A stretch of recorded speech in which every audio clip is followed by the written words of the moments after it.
بسم اللہ الرحمن الرحیم۔ ناظرین کرام السلام علیکم ورحمۃ اللہ وبرکاتہ۔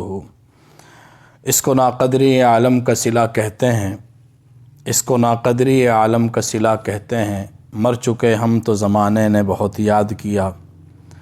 آج عالم اسلام کی ایک عظیم شخصیت علامہ خادم حسین رضوی انتقال فرما گئے رحمۃ اللہ علیہ۔ یہ وہ انسان تھے جنہوں نے امت مسلمہ کے اندر ایک نئی روح پھونکی۔ ناموس رسالت کے حوالے سے جس وقت پوری دنیا کے اندر توہین آمیز خاکے شائع کیے جا رہے تھے، وقفے وقفے سے امت کو تکلیف پہنچائی جا رہی تھی اور امت کو دکھ درد پہنچانے کے لیے نت نئے طریقے ایجاد کیے جا رہے تھے، اس وقت اللہ تعالیٰ نے علامہ خادم حسین رضوی رحمہ اللہ سے وہ کام لیا کہ انہوں نے نہ صرف پاکستانیوں کو بلکہ پوری امت مسلمہ کو جھنجھوڑا، ان کے اندر عشق رسول کی ایک نئی روح پھونکی۔ اور شاید ہی کوئی انسان ایسا ہو، کوئی مسلمان ایسا ہو کہ جو ان کے موقف سے اختلاف کرتا ہو، ان کے نظریے سے اختلاف کرتا ہو، ان کی سوچ سے اختلاف کرتا ہو، بالخصوص ناموس رسالت کے حوالے سے جو انہوں نے طریقہ کار اپنایا اور وہ ایک سپاہی بنے اور ہراول دستے کا سپاہی بن کر انہوں نے یہ خدمت انجام دی۔ آج پورا پاکستان، پورا عالم اسلام سوگوار ہے کہ انہوں نے جو سفر شروع کیا تھا اور جس راستے پر وہ چلے تھے وہ اپنا کام پورا کر گئے۔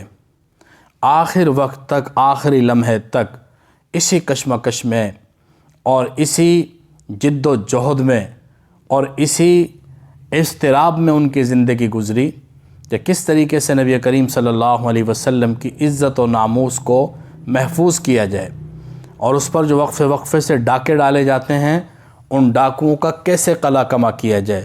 پاکستان کی تاریخ دھرنوں سے بھری ہوئی ہے، آئے روز اسلام آباد میں دھرنے دیے جاتے ہیں۔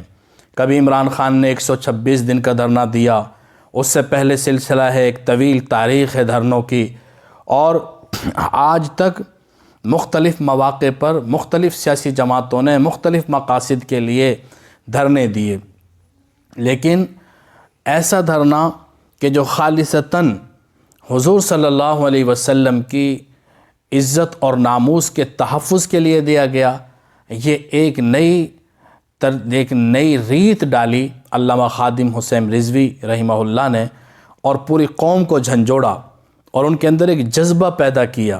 اور جب وہ نعرے لگواتے تھے لبیک لبیک کے، اور جب ایک ایسا نعرہ گونجتا تھا پورے مجمع کے اندر اور دور دور تک اس کی آواز جاتی تھی تو روح کانپ جاتی تھی اور لوگوں کے جسم کے اوپر ایک لرزہ طاری ہو جاتا تھا اور جسم کے رونگٹے کھڑے ہو جاتے تھے اور باطل کے ایوان کانپنا شروع ہو جاتے تھے۔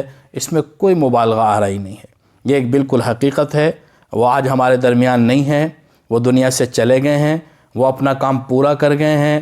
آج نبی کریم صلی اللہ علیہ وسلم اور صحابہ کرام رضی اللہ عنہم اجمعین انشاءاللہ العزیز ان کا استقبال کریں گے اور ان کو زیارتوں سے نوازا جائے گا۔ اللہ رب العزت کا قرب خاص حاصل ہوگا، قرب خاص حاصل ہوگا، یہ ہمارا یقین ہے، کیونکہ جس مشن پر وہ چلے تھے، جس راستے پر وہ چلے تھے، جو قربانی انہوں نے دی، معذور ہونے کے باوجود، اپنی مجبوری معذوری کے باوجود ایک اتنے بڑے بوجھ کو انہوں نے اپنے کندھوں پر اٹھایا کہ جس میں بڑے بڑوں کی ٹانگیں کانپ جاتی تھی، وہ معذور ہونے کے باوجود اس راستے پر چلے۔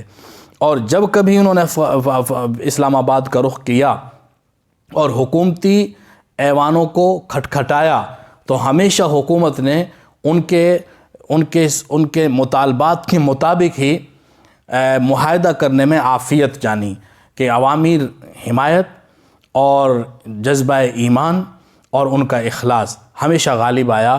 اللہ رب العزت ان کو جنت الفردوس میں جگہ عطا فرمائے، اعلیٰ مقام عطا فرمائے۔ ہم سب کی دعائیں ان کے لیے ہیں اور پوری امت مسلمہ آج یقیناً سوگوار ہے۔ اللہ رب العزت ان کو بلند مراتب سے نوازے۔ وما علینا الا البلاغ۔